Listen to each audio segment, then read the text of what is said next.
Christoph Trappe. Thanks for having me here at the Digital Analytics Summit. I'm really pleased to be here and to talk to you about how can you drive metrics through podcasting and live streaming. And what I want to talk about for a couple of minutes is a lot of times we focus on whatever can be measured the quickest.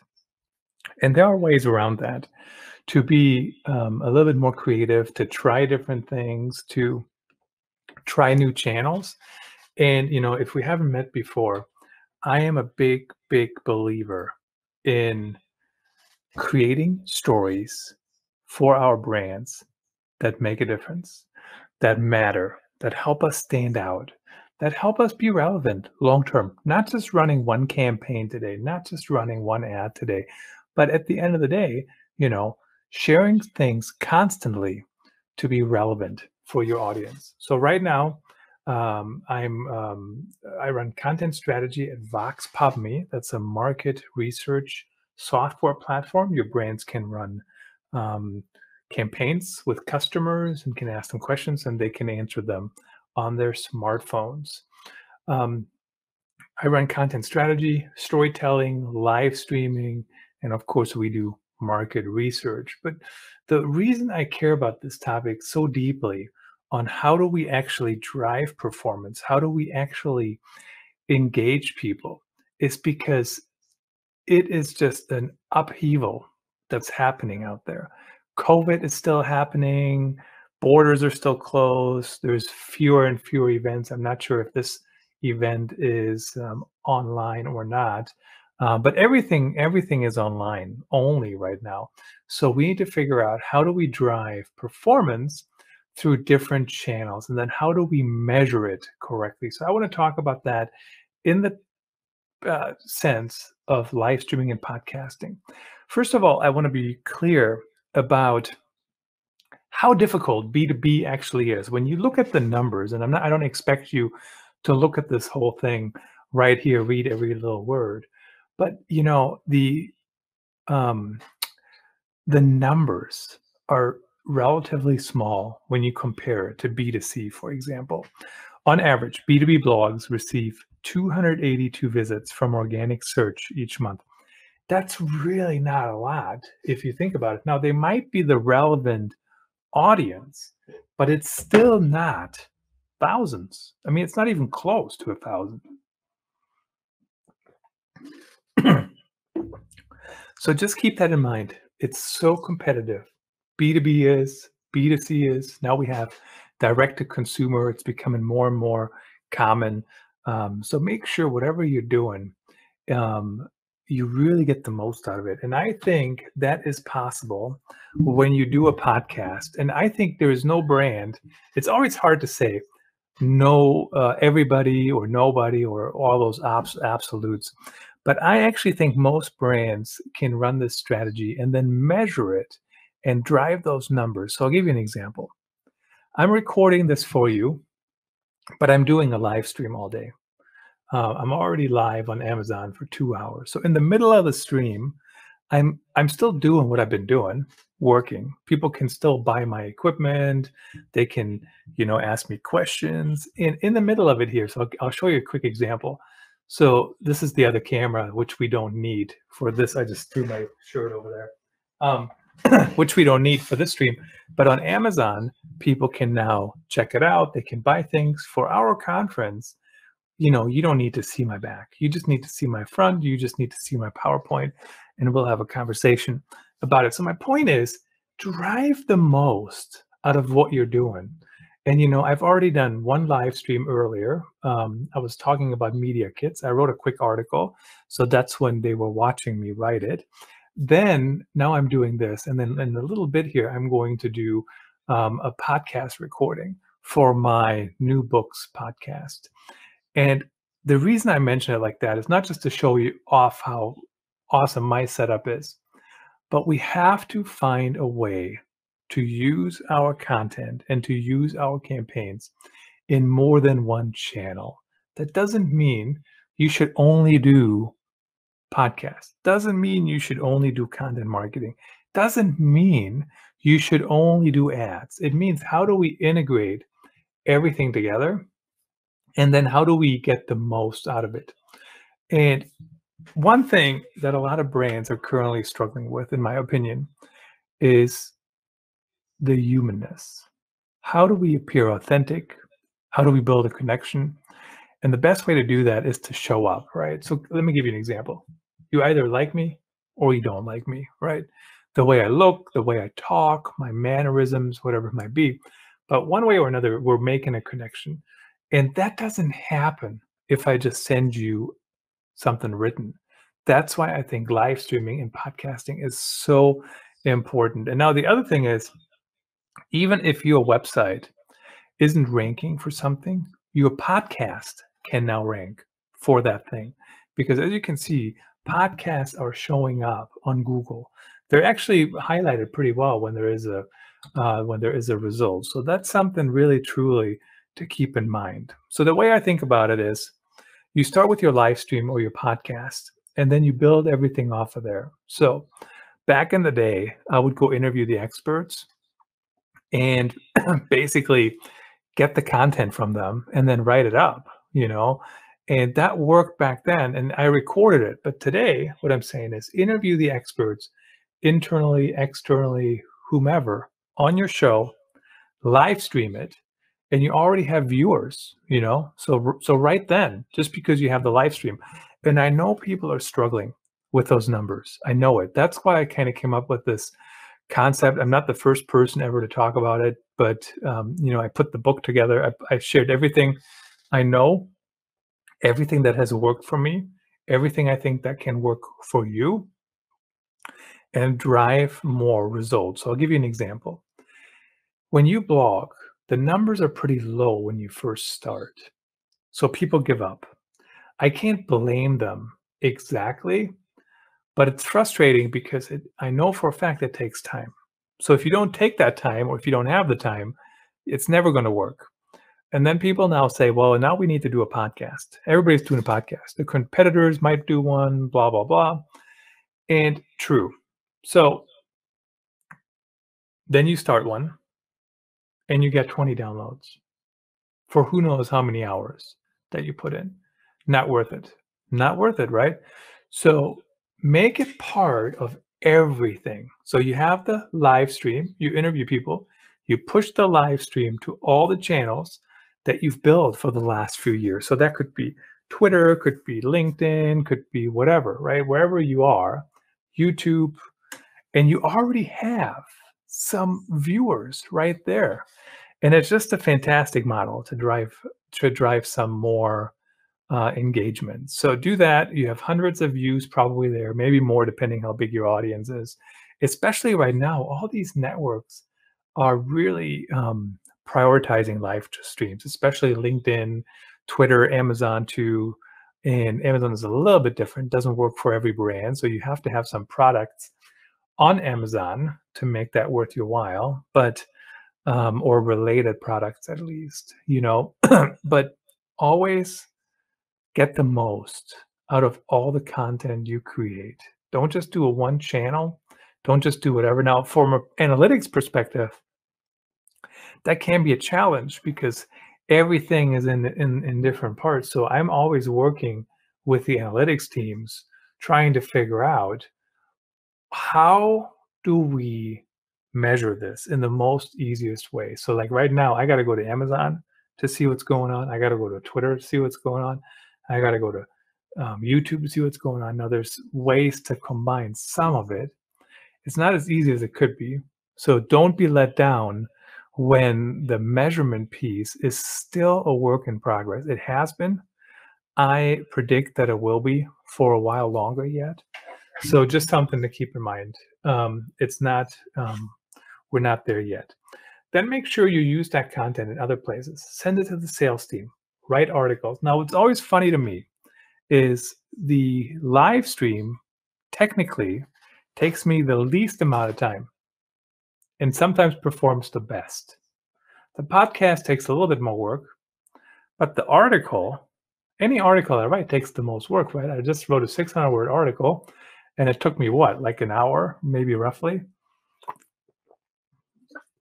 Now, sure, I also created a video in that 2-hour time frame. Now I moved on to this presentation for you guys.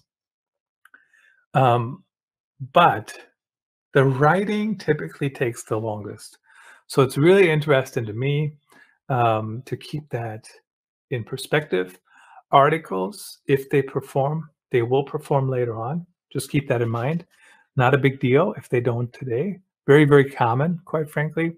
But you still want them because live streams, to an extent, are building your castle on rented land, right? So I'm live streaming to Amazon, to LinkedIn, Twitter, etc.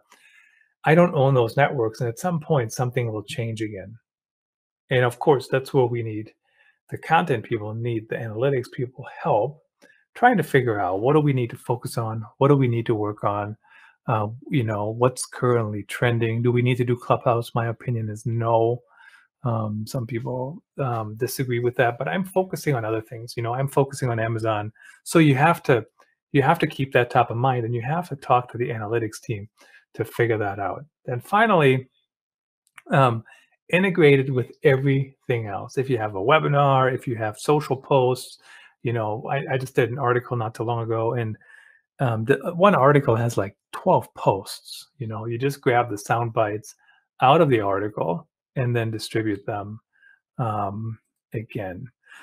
Here's how that looks for Real Talk. So this is the Vox Pop Me show, Customer Insights show. Really would recommend that you take a listen. Jen Vogel is the host. Talks about anything related to how to understand your customers better. I produce it. Very much appreciate doing that. It's much less stressful to not have to be the host. Like right now, I'm doing the PowerPoint. I'm making sure it's recording. All those different things. So there's a little bit more work. But if you're only producing it right, it's still work. But at the end of the day, it's less stressful. But here you go. We live stream it to all these different channels, and people can watch it there. You can edit on some of those channels. We also schedule them. I schedule all of my live streams now, and the reason is because I want to drive the numbers.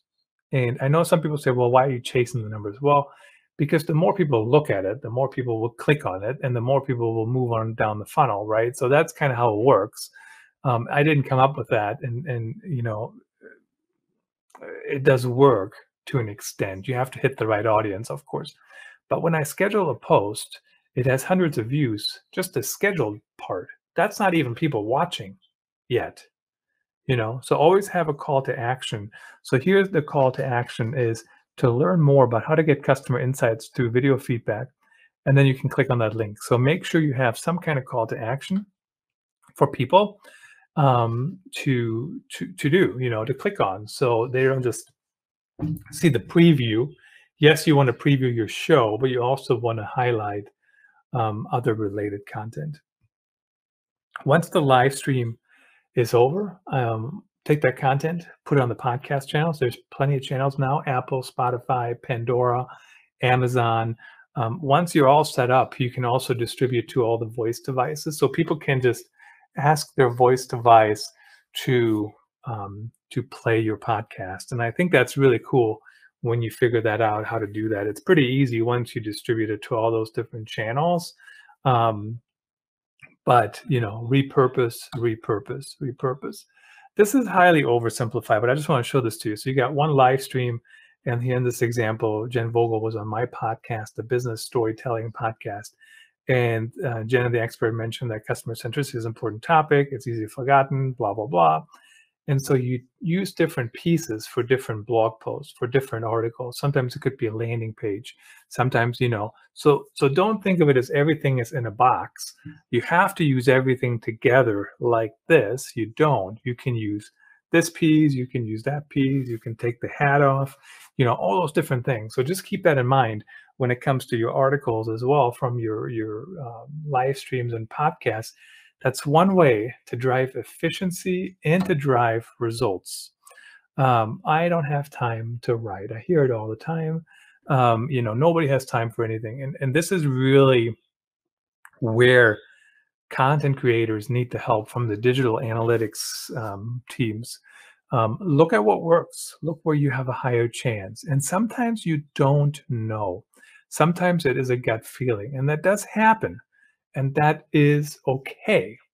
But just kind of keep that in mind. Sometimes transcription might work.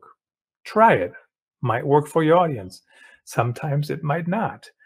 Sometimes you might just need a couple paragraphs.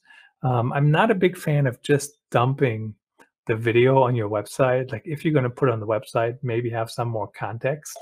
You could do a media page. I'm not a big fan of that either. I don't think people come to websites and go, "Oh, I want to look at videos today." Like they don't do that. They come to websites and go, or they search for something, honestly, and then your article or your web page or your live stream or your podcast or your tweet or whatever, they show up. So that's kind of how I think about that. It's just something to keep in mind. There's never enough time for everything. That's why we need to work together as a team and make things as seamless as possible. This is how it looks on the blog. And basically, you have the articles, and there's a little bit of a tie-in to the show just to kind of keep the consistency together. But then basically, it's an article about a topic: responsiveness and customer service.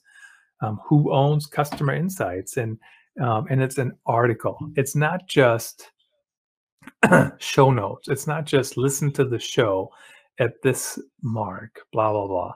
So it's we're combining all these different ways of storytelling and staying in front of customers in one process. So something to think about. I think that's really important. How do we make things efficient? How do we drive results? And then also, how do we, how do we measure it? And that's always what we need. Your partnership as the digital analytics team is, to work together. And analytics, I can look at analytics, but I can't necessarily analyze them. I'm not the expert at everything, obviously, like many, like who is. So I always appreciate when somebody can help me with that. When we tell the stories and when we're trying to drive numbers, really, we want to marry engaging storytelling with keyword research. Create stuff that your audience cares about. And that's really what it's all about. I mean, it really is, Don't just create marketing gobbledygook, but create stuff that people care about. Why not? So get good experts on your show. For example, here's a show I did with Bernardo Tirado, and we just interviewed each other. We just talked. And here's the reason why this is important for any brand. Promotion and distribution is harder than ever. And I know people say content is king. I'm not going to argue with you, but distribution runs the day-to-day. The end. And what that means is we need everything to work to get our content pushed out in front of people. So here's how you do it. You interview experts. If they're internal, if you're a big company, that works great, even if you're a smaller company. And then if you are, invite experts on the show and talk to them and interview them. You can also invite prospects. James Carberry, I think, was the first one. I don't remember his company's name, but they produce podcasts for B2B companies. And basically, I think he was one of the first to push that model on how to drive leads with podcasts. And so what he's doing and what others are doing is they invite prospects on the show. Now, I think that's great. And, I know it works because you can connect with people. At the end of the day, you still want to make sure your prospects have something to share. Now, if you sign a 6-figure deal and you got one horrible episode, you might not care. I probably wouldn't care either, as hard as that is to admit as a former journalist. But somebody's got to pay the bills, right? So that's another model. But you also want people to come on the show so they can help you promote your brand to other people, right? So every guest, typically when they come on the show, they also share the content. And I appreciate that because, now I'm building the audience. Excuse me. Now I'm building the audience. And so make sure you tag them, make sure you tell them the content is up, ask for a link back. Link backs are always relevant and helpful. So make sure you do that. every time before you do anything, do the keyword research. What are people searching for? What's relevant? What might work? What might not work? So just keep that in mind. All right. That's all I wanted to talk to you guys about. Driving metrics has really been harder than ever, in my opinion, when it comes to content. So any questions, comments, I know this is recorded, judgments, drop me an email, send me a WhatsApp. That number goes to my WhatsApp as well. And let me know. I'm happy to answer any questions. Work together, measure what matters, and create experiences that work for your customer. All right, I'm Christoph Trappe. Thanks for watching.